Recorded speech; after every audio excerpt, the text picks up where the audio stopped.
welcome to the Festival of Storytellers.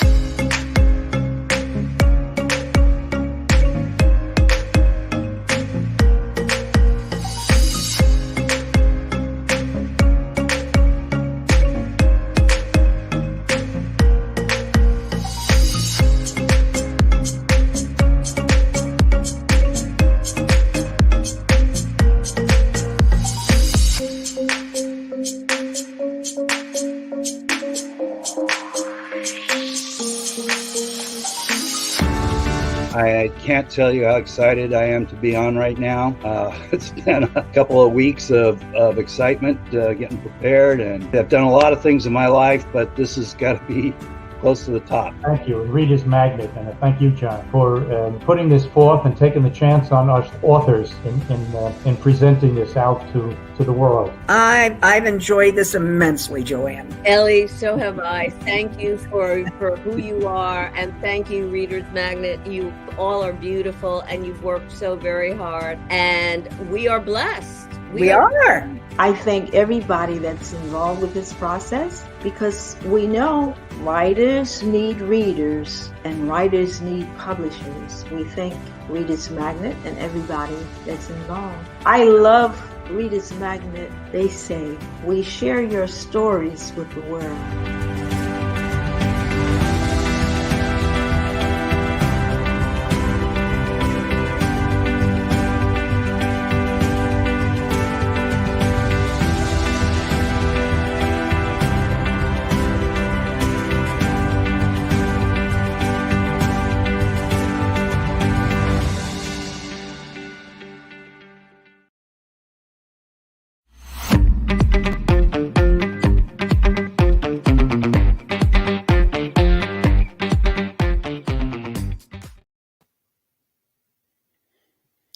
Good afternoon. I'm Dr. Walter Clark Boutwell. I write under the name of W. Clark Boutwell. I have a trilogy written over the last several years, starting with Outland Exile, which is set in the 22nd century. From and sort of due to the loss of the United States, America dies by its own hand 30 years hence, and this is now the story 70 years on. The action of that book is immediately followed by the action of Exile's Escape. I'll point out that that is Exile's plural escape. And you'll understand that in a little bit. And the third of the series is Melilla of the Scorch. And I'll explain that. The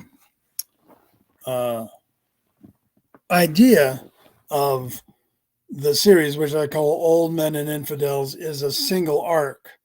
And I was very much a novice writer when I started. I don't think I can say that anymore. The idea to me from being lectured a bit by a 10-year-old Ghanaian boy. I was working at a mission hospital in northern Ghana, and he sang for me the Ghanaian national anthem, which is in English, of course, because that's its national language. And I reciprocated with my attempt at the Star-Spangled Banner. And while the poor boy was trying to recover, I mentioned offhandedly that it had been composed during a battle between America and England. And he went, America and England have been at war? I said, well, yeah, twice. One was our War of Independence. And he said, America hasn't always been? And I said, well, no, we're scarcely older than 200 years. Ghana is a much older country than America is. They base their history back 600 years.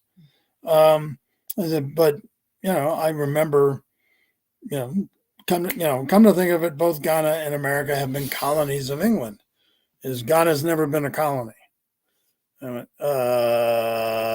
I'm pretty sure that Ghana was a colony because I remember when Kwame Nkrumah declared the republic when I was your age. He was 10 years old, and this was in 58. And he said, no, Ghana's never been a colony. And so I said, well, how come you speak English? He says, well, Ghana's an English-speaking country. At which point I quit.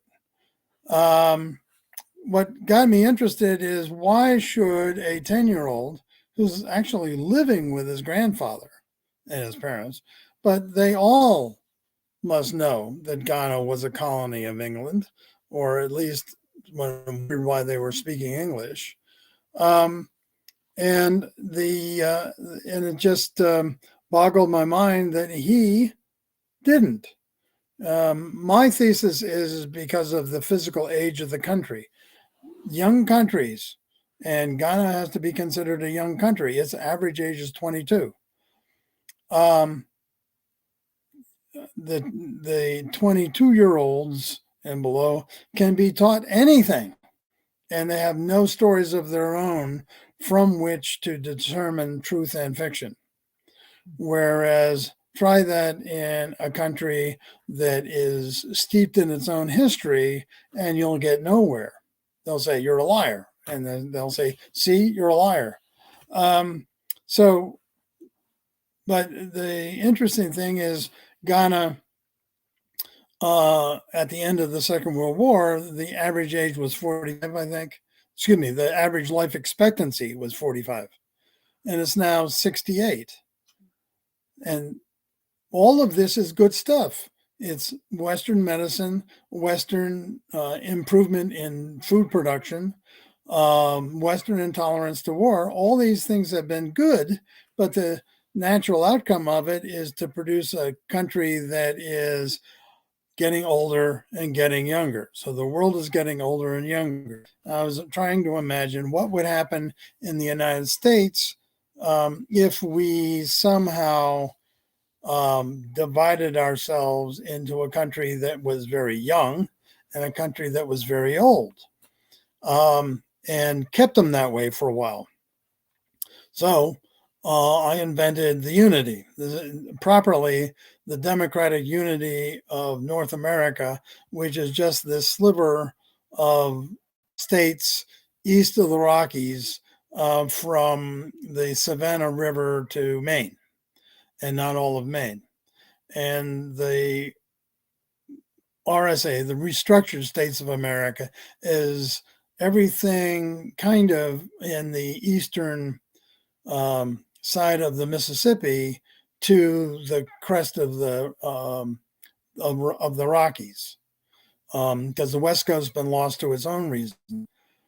So I have these two countries. The East Coast says, this is a utopia. We're high tech, free healthcare, full employment, recreational drugs at very reasonable prices, and everybody gets to retire at 40 and then disappears. What happens to them? Well, that's one of the questions that gets answered. The middle of the country, not so much. They all expect to have to live to be 170. Yeah, I mean, this is my thought experiment. What would happen? And I think that young countries pretty much all go in the same way. And so this is, this has been likened to 1984 and Brave New World and any number of other utopian apparata. Whereas the middle of the country, with everybody expecting to live to be 170, actually looks fairly familiar. So I take a middle-aged individual, she's 17, and if you live to be 40, 17 is kind of middle-aged, and you take another middle-aged individual, and you pick up the young middle-aged individual and drop her into the country of the old middle-aged individual who immediately captures her. So you have Malila Evanova Chu, who is the protagonist for the first book, Outland Exile. This is kind of her political coming of age novel. And nobody's trying to convince anything. They're just showing her where she is. And she is on the frontier of the restructured states of America. She sees a little bit of the scorch, which will become more important later. But then she is recaptured by her own people and used in a coup d'etat to turn over the government of the utopian unity without many people noticing it. She realizes this and decides there's no way out, and so she fakes her own suicide and departs.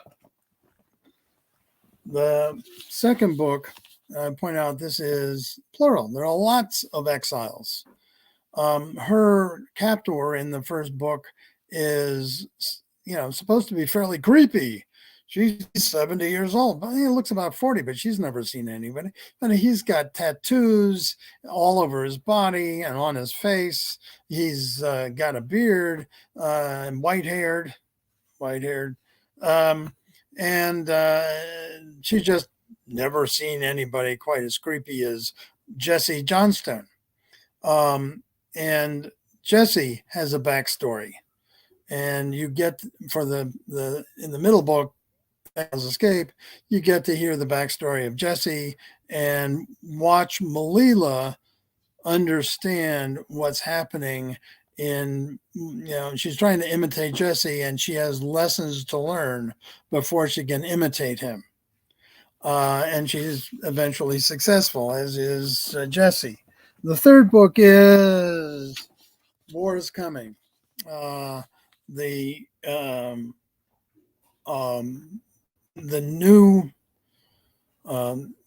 unity is going to invade, and this is what transpires. Bob asks, your books are a fresh take on the dystopian utopian fiction. I was trying to turn the typical dystopian novel on its ear, because Malila, I would submit that the typical utopian or dystopian novel generally has a young protagonist, like Malila, who's a teenager, but they're out of power. They have ineffectual parents that have either never been there or are dead or something. And they win through with pluck and determination against a government not of their own making.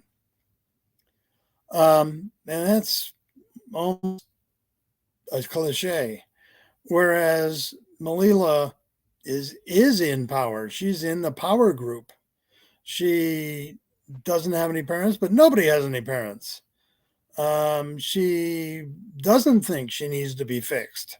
She thinks that she needs to fix everybody else. And her education about the utility of age and the utility of, she disdains motherhood because it's in the unity, all production and all reproduction belongs to the state. And so she's never met a mother before, and she's plopped down and is seduced by a 10-day-old baby. And I'd like to submit that I think 10-day-old babies are very seductive people. I spent most of my career taking care of babies. I have touched about 80 to 100,000 babies in my 50-year career. And I find them very seductive, and people do a lot of weird things. So I think a lot of people find them seductive. So I picked up some other questions. One was, are there any real life examples for the situation for the unity or the RSA? Well, a lot of there are a couple of things that you won't notice. probably in the story, but one of them is Malila discovers the sky. She's never seen the stars before because she lives in this city that's all lights, and she sees the stars. And if you all the passages are dated and timed, and if you look in the same direction as Malila would look at that date in that time, you'll see the same thing Malila sees. So she sees Venus, and is impressed by its brilliance. She sees Sirius and is impressed by its blue color. So she is seeing the stars. And so when in the second book, when she runs away, she is saying she wants to get away from the city and go back where she can see the stars, see the smile of a newborn infant, and hold the hand of the old man. Jesse is kind of the product of a science fair experiment, which I'm going to leave there. But most people expect to be 170 years old.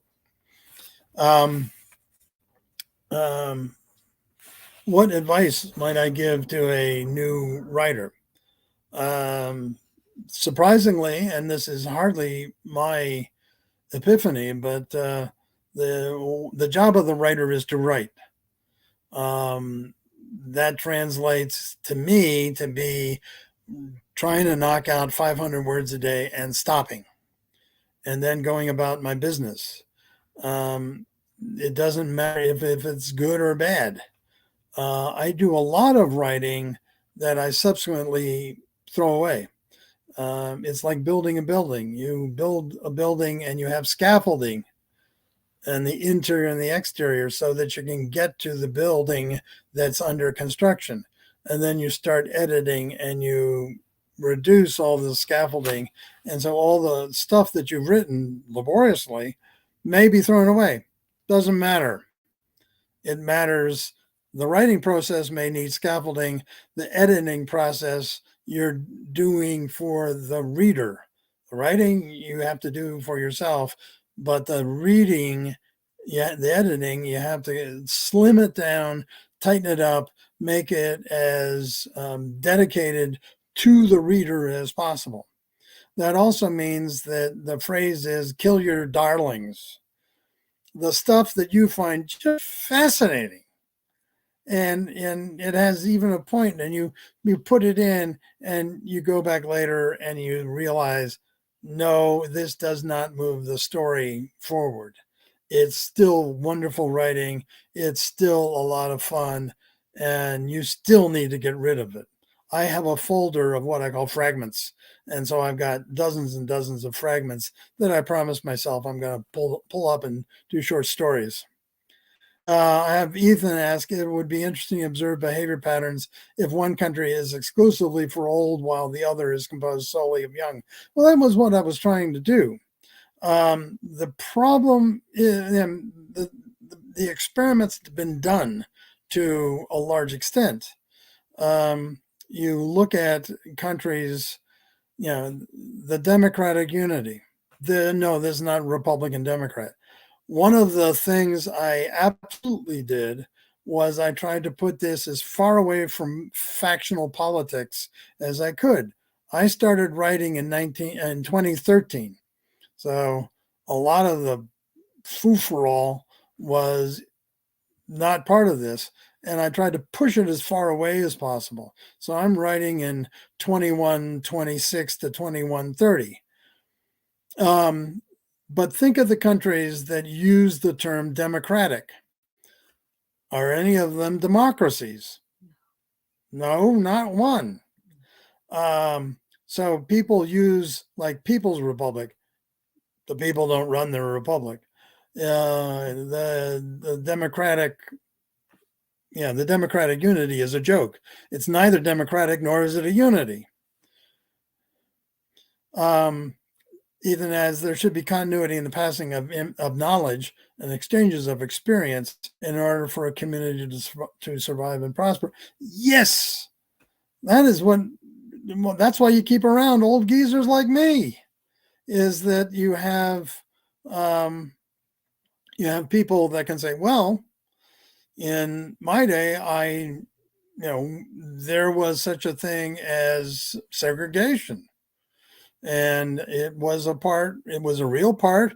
And I remember going by signs that whites only. And, we worked very hard to get rid of that. You can't say that nothing good has happened if you know in the past it was worse. You've got to understand. I've added a lot of my history to these books because I'm old style backpacker I started solo hiking when I was 10 or 11, so in the late 50s. And as long as I showed up for dinner, I didn't get into trouble. So I'd leave. I had a map of my town, and I'd leave and walk off the map in every direction I could find, and then get myself home and in time for dinner. And I didn't get into trouble. You don't find too many people who are strange enough to want to walk with you, but it's a lot of fun. Yeah, I meant, Paul points out it's not that far-fetched. I didn't want this to be a fantasy. I wanted it to be very much, yes, this could happen. There isn't an awful lot of Buck Rogers whiz bang science fiction. I had to do a couple things for good and sufficient reasons. Like I had to keep the East Coast away from the middle of the country. And so I have this no man's land that is literally no man's land because it's inhabited by sentient plants. And they just want to get on. They got no particular gripe. Um, uh, um, the East Coast has eschewed all fossil fuels, and so they're running on solar and wind power, and so their population has been downsized relatively abruptly. So things have been bad in the past. To give all this land over to solar arrays and wind farms in order to keep the cities going. So you have high output krill farms and algae farms, and they do have some animals, but the animals never see the light of day. They're trying to run 2 crops a year. If somebody hiccups anywhere along the line, they run into famine. And so that's the unity is really a hotbed. It's practically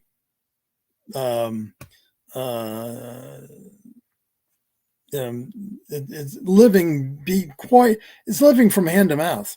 What do I think of the current climate? I've had people say, I say 2052, America dies by its own hand, and they're saying, "Yeah, boy, you overestimated it by a whole bunch." I wish I could have some magical belief that America will stagger back to the middle. I mean, we've gone on for 240 some years. We nearly killed ourselves 150 years ago, and we seem to be rather determined to do it again. Any number of books have come out proposing that the country has split along political lines. I hope that we don't. It's I'm a very proud American. I've spent my life here. I've been very enriched by America, and I've traveled far enough in around the world to know that this is a unique and peculiar place, and to throw it away for an ideology that is merely unproven is stupid. And I don't like being stupid.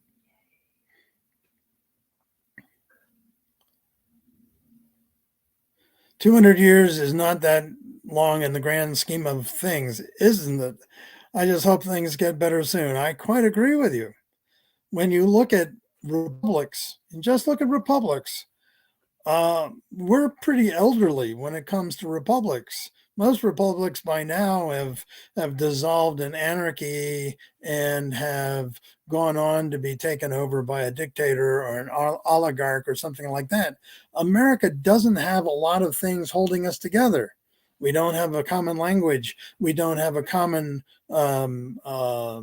racial background. We don't have a common history except our own. And the people who are gaining power by making issue of the diversity of America rather than this is a lifeboat. America is a lifeboat. We are pulling people out of the water because it's the one place that seems to be working. The idea that we're going to saw the boat in half because in the name of diversity is bonkers. We need to pull it all together and understand which way we're going.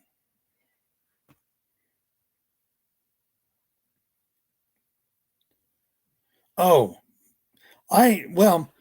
yes and no. When I started writing, I knocked out a tidy 70,000 words and thought it was pretty good, threw it up, and people said, "This is not ready for publication." And because doctors don't write in active tense, active mode, they all write in passive mode. "The patient was taken to the operating room and was draped in the usual fashion, and McBurney's point was identified, and an incision was made." Oh my goodness, it's terrible. So I had to relearn how to write in the active tense, active mode. And it became, I still have trouble. And when I'm not thinking, it becomes passive, and I need to sort of invert things to make it more direct, generally slimmer, more direct, fewer words, more active verbs. You don't really want to use to be. You want to use a verb that has an action to it. So, I studied to be a doctor. No, I worked at becoming a doctor. I became a doctor. I sidled my way into the medical profession. Anything but to be.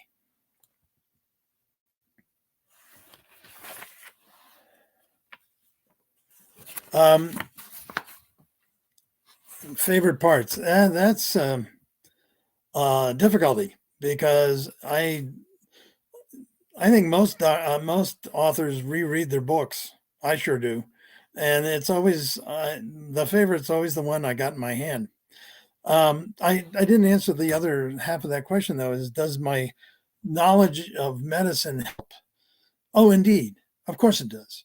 I've got one of the tropes in Jesse's story is that while he's bringing Malila over 600 miles in the middle of winter, he's living off the land and he's dying of scurvy.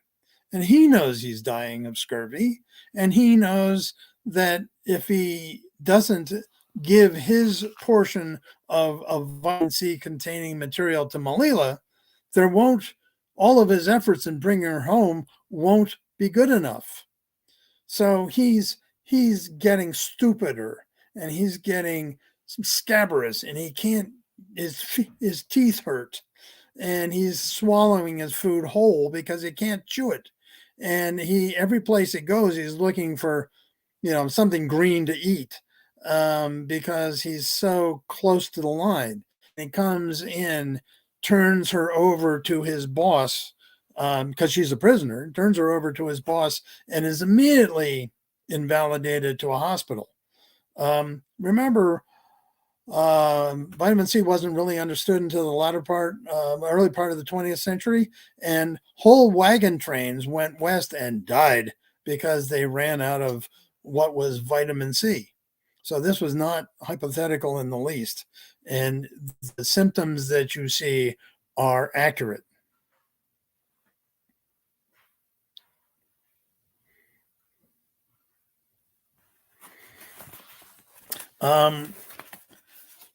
Okay. Margaret Tucker asked me yesterday, how should we mend the generation gap now? Good question. I'm not entirely sure.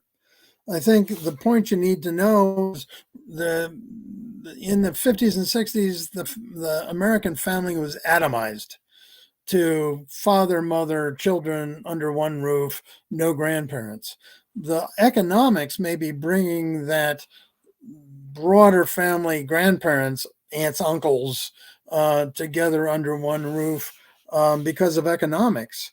One of the largest disasters that have occurred in American culture is the loss of the father. Kids grow up and the mother had a sperm donor, and that's the last she saw of the father. This is not a way to bring up normal human beings. Normal human beings need two parents. You will find your male role model where you will, and it can be a good or a bad thing, but the man who sired you is probably the best bet. Thanks for all the questions. I have enjoyed this.